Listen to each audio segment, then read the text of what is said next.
to those who consciously committed themselves to Christ, by accepting Jesus Christ and by baptism. They objected to easy membership in the church without true life of separation. And they said the church has nothing to do with the state. Church can never be part of the state. The state and the government can never be allowed to control the church, to decide what the church government should be and all that thing.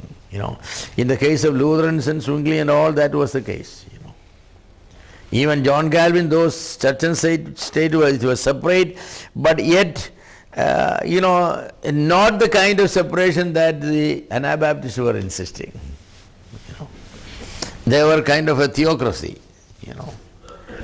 So separation of the church and state became a major issue for the Anabaptist.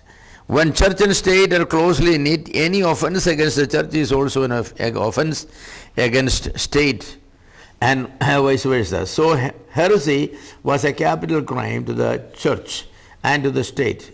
Church will hand over the heretic to be burned by the church. The church will hand over the heretic to be burned by the state. This view was held by the Romanists as well as Lutherans and the Zwinglians. But the Anabaptists stood for the separation of the church and the state. Anabaptists stood for the liberty of religion. They stood for a free church. They opposed any interference by the state in the church. So burning the heretics and all that, they opposed it. The church is not given any right to burn anybody. The church can only excommunicate people, remove them. Going beyond that is not correct. But that is the theology, that's the theology. That theology was not accepted by the other people. So there was problem, naturally. Anabaptists believed that some form of government is necessary. However, they do not want any believer to be part of the government. Government is necessary, they said, because everybody is not a believer. So police should be there and taxation should be there, but no believer should be part of the government. That's what they insisted. So, what happening in America, where born again believers running for American presidency and all this, the Anabaptists will condemn that. It's not. By the way, what do you think that? Should Christians run for presidency? Yes? Why you say that? What verse? Just like any other, do we need a verse? You don't need a verse for that. It's nice to have a verse at least. Well, this is a big question, If the whole country is Christians, then only Christians can, because somebody has to be president. You cannot bring an unbeliever from outside. At rule, we are all Christians, so why don't you come and be our president? You cannot do that. If the majority are Christians, definitely Christians should be doing it. But when the Christians are in a minority, like in India, should Christians, stand for election? Even if you have a chance to be elected, this is the question. Those who oppose, their argument goes like this. In the scriptures, the scripture addresses to parents, children, masters, slaves. It does not have no address to rulers, but to subjects.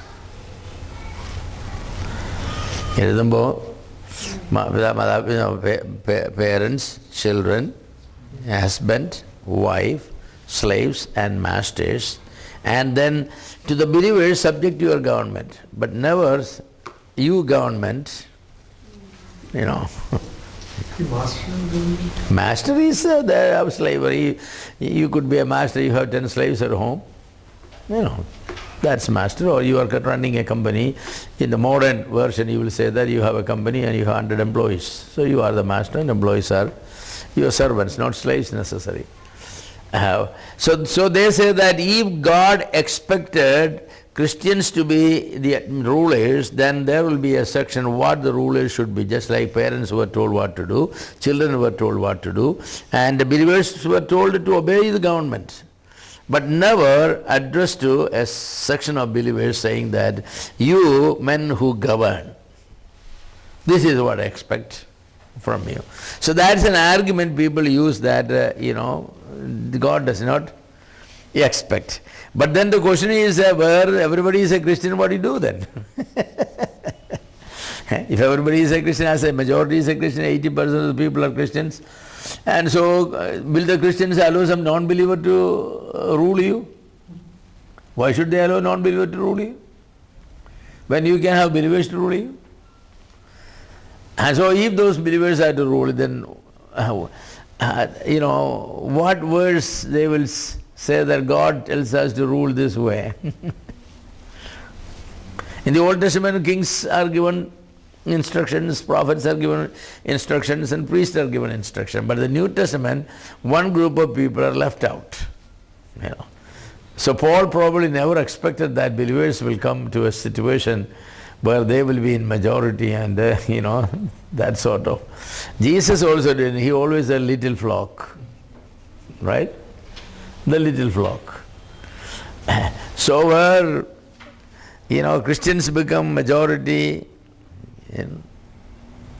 in America, Christians are not in majority. Christendom is majority, but Christians are not in majority. Born again Christians will be 30-35%. But they have a good chance of a born again believer to be the president of America. They had many presidents. Actually, nobody can become a president unless he claims to be born again, even when he is not. Because it's the evangelical votes that decides. And the non-believers are divided between Republicans and Democrats. So these floating votes, about 30-35%, that's what decides who will become president. So Christian votes are very, very important. Anyway, these are some of the problems that the Anabaptists were raising, So is there a counter-argument? The counter-argument nobody has brought in. When the majority is Christian, everybody say that, well, believers have to be there. Then could the Bible be accepted as? For example, the American Constitution, that was written fairly in line with the Bible. But now by amendments they are changing every one of them. But it was originally basically written. But that I think is a fair deal, having the Bible. So I personally will say that where Christians are majority, it should be a Christian administration. And if you can bring all the provisions of the Bible into your constitution, amendment and this and that, then do it. Nothing wrong doing it.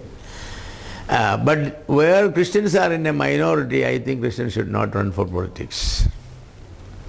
99.5% are non-believers, and therefore 0.5% born-again Christians. Their job is to make the state better, or their job is to preach the gospel. What should be? Well, common sense even say that our job is to be preaching the Gospels. Well, there are different opinions on it. So Anabaptists believed that some form of government is necessary. However, they do not want any believer to be part of the government. Believers should stay away from politics, from government. They even said no military service, no police service, etc. for believers. They should not be part of the machinery of running the state. The machinery of the state and believers should be separate. That's what they... So they opposed the use of the sword. For this reason, the Anabaptists were considered as radicals by, Calvin and Zwingli and Luther and all. They had really problem. And a lot of Anabaptists were killed in Germany, a lot of them. Because these radical views, it kind of, slowed down the Reformation itself, because you have a counter force, that's fighting against you, So they could not take it. The ideal church of the Anabaptist, was, they said that the born-again baptized believers, holy. So they insisted that we must go all the way to apostolic Christianity. They had a very high view of Christ, His word, His church, His commandments, especially those with which Christ Himself emphasized. Love, holiness, self-denial, lowliness, peace, peaceableness, these were the virtues they emphasized. And they took the Great Commission very seriously and had a passionate missionary concern. They called themselves the company of the committed. The company of the committed.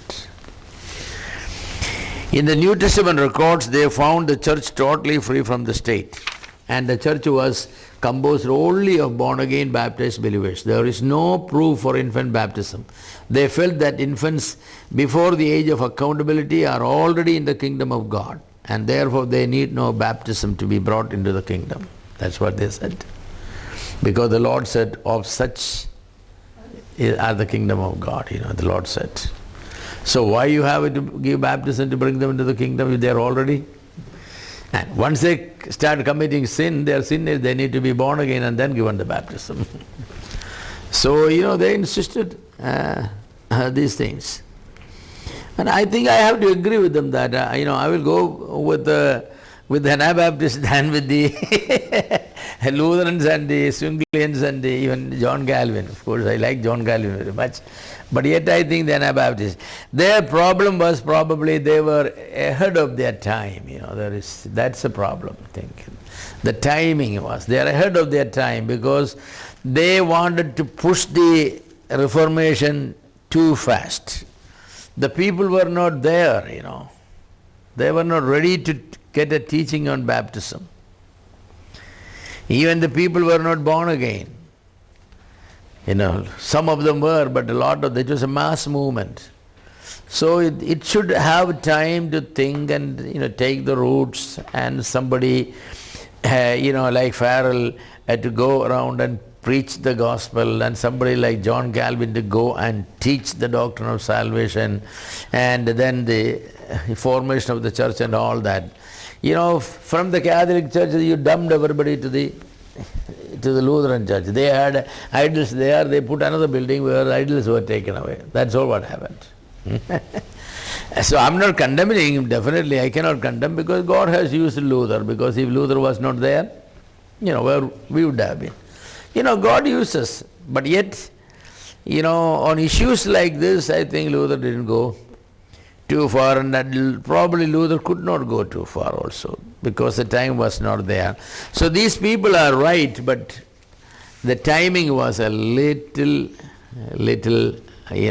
out of place. The Anabaptists grew and spread in all Switzerland, Austria, Bohemia, southern Germany and Netherlands. In Switzerland, they were known as the Swiss Brethren. Later in Netherlands as the Mennonites. They have taken different names. The community life of Acts 2 and 4, of sharing material things among believers, attracted these people very well. So the Anabaptist later movements like the Mennonites and the Amish movements, and they are all known for this community living. Yes. Those in Moravia especially practiced this. In 1533, a Swiss Brethren minister, Jacob Hutter, joined the Austerlitz Anabaptist and became their pastor. Before he was burned on stakes in 1536, he had introduced a strict discipline of communal living. Each unit was called a brother estate. Today there are more than 100 such brother estates in Alberta and Manitoba in Canada. So these people, they believed that the believers should not live in community. Believers should not be scattered. They should not be living among non-believers. They should be living together. They should have fellowship together. Their children should not be exposed to non-believers. Their children should be brought up in childhood by believers only. What do you think about that? Then how does the evangelization? You always go evangelize and go out and evangelize and come back to the community. That's what we do anyway. We live here, we go there, we go there. So living together.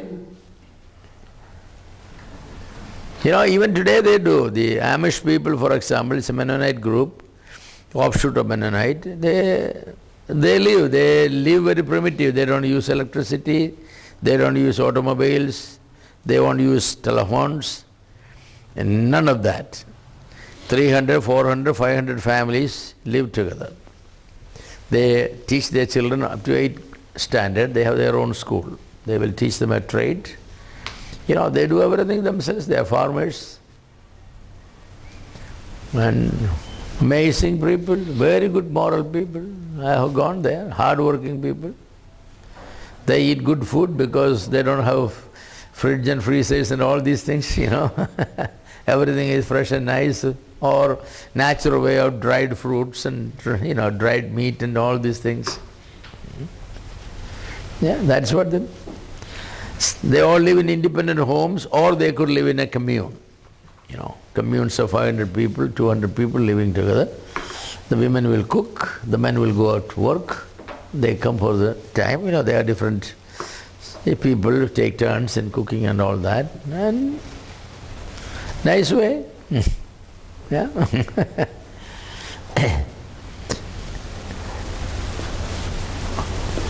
I have a feeling, I'm not advocating, that system of living, no. But there's a side to it that is, somehow we became so independent and away from believers.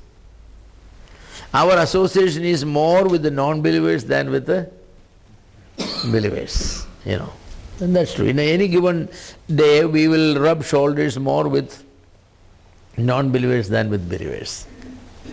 Only on Sunday we meet believers for a couple of hours.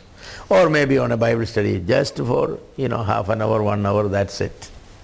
But when we see it in Acts chapter 2 and Acts chapter 4 and all those, apostles, the Acts of the Apostles, that's not the impression we get. Christians were infrequently meeting. But we get the idea that they were all together, eating together, visiting together, praying together, and all that sort of. Even when they were scattered by persecution, they went in groups. They did not go independently, everybody. They went in groups. And that's one group that came to Antioch. And other groups reached in different places. So that sort of community living, the Anabaptists encouraged that. And for that reason, to this day, the Mennonites and the Anabaptist movement, those people in that movement, they are more moral people than other Christians. That definitely. They are less, there are no divorces ever heard in their midst. Like Ray Wenger, who came as an Anabaptist, the Mennonite. They don't have. They value children, family life, and it's a different, the simplicity of their life, satisfied with the little things, are supposed to, so worldliness is not there that much.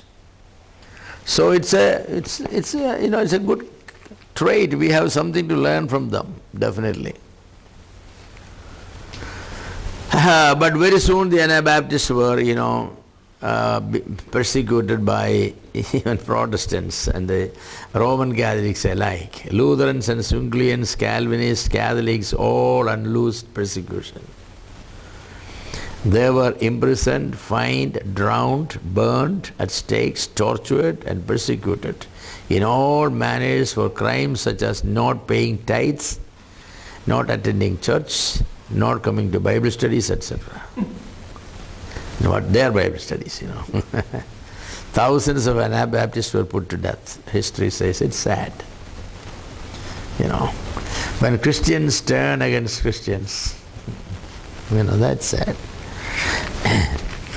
But this sort of problems always come, Even in our midst, if somebody become an ultra, insist on this is the way, we may not do these things, but we will persecute enough that he has to leave, right? It will be very difficult for them to stay. Because, they will be insisting this is not right, And, of course, these people sometimes say things too loud, I guess. And they want their way to be established. But the thing is, they are more biblical. The kingdom of Munster in Germany, certain radical Anabaptists did a great blunder. They sought to set up an Anabaptist kingdom in Munster. Melchior Hoffman was an Anabaptist, an early follower of Martin Luther. He predicted that Christ would return to earth in 1533. A lot of people from Netherlands followed him, including John Matthies, a baker from Haarlem. Hoffman was imprisoned in Strasbourg and then he died there. Matthies declared that he was the prophet Enoch, about whom Hoffman said would appear before Christ's return. Many followed him. He made Munster, will be his headquarters if Christ asks the kingdom of Christ. Thousands in Germany and Netherlands flocked to him. Soon Munster was besieged by an army of Catholics and Lutherans.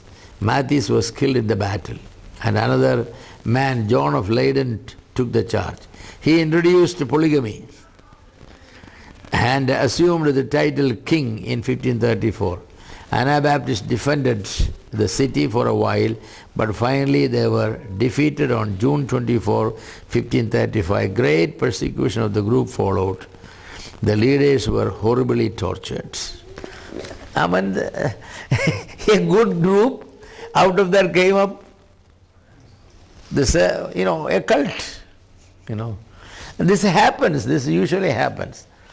When some people are, they are on the hyper, and then you can expect that something wrong will come out of it. Because the right teaching will never come from that hyper mentality. Because you condemn everything and everybody and you claim that you are the only right, then he's the right person, he practiced polygamy. What was right? And then setting up a kingdom, saying that Christ will come in 1535. All these things. So biblically they were wrong. Then comes the Mennonites. The excess and fanaticism discredited the Anabaptist movement for a while, and they lost their cause. But under the guidance of a man called Menno Simons, a very godly man, a Dutch reformer, a moderate group of Anabaptists began to flourish in the second half of the 16th century. Simons was ordained a clergy of the Roman Catholic Church. He began to doubt the doctrine of transubstantiation. He studied the Bible and found Roman Catholic wrong on many areas. In 1536, he left Roman Catholic priesthood and joined with the Anabaptists. He traveled widely throughout the Netherlands, teaching and preaching and exhorting the followers. In course of time, Anabaptists were known as Mennonites. The name Mennonites came from this, this person, what was his name? Simon. Yeah, Menno Simon. Yes, Menno Simon.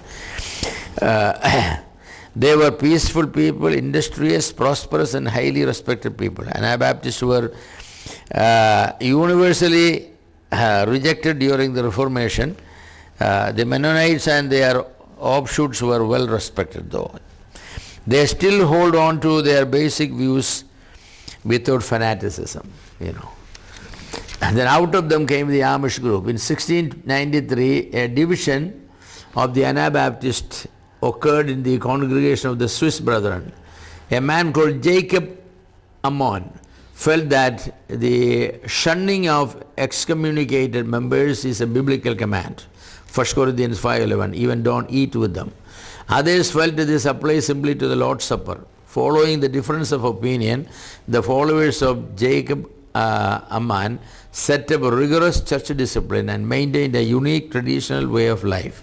They live in communes or in a given area together. Such Amish communities are found in Pennsylvania, Ohio, Indiana, Iowa, Ontario, and other parts of Canada. They're still there, a lot of them. Our time is up. So we come all the way to the Ammonites. Now we will go a little further and continue Reformation in Scotland, then Reformation in England. We are making good at success, advance. Is that a compliment or you are not asking too many questions? Well, I enjoy always discussions and questions, but when it is church history, if, not too many questions people ask because they have not read a lot of it. That's it.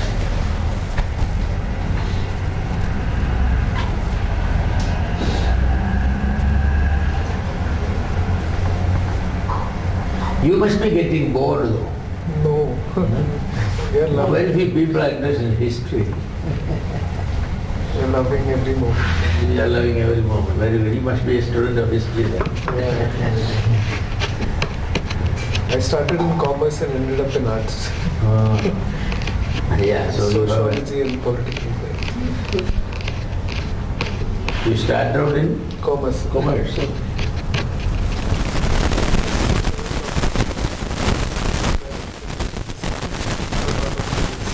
That was the only That was only easiest way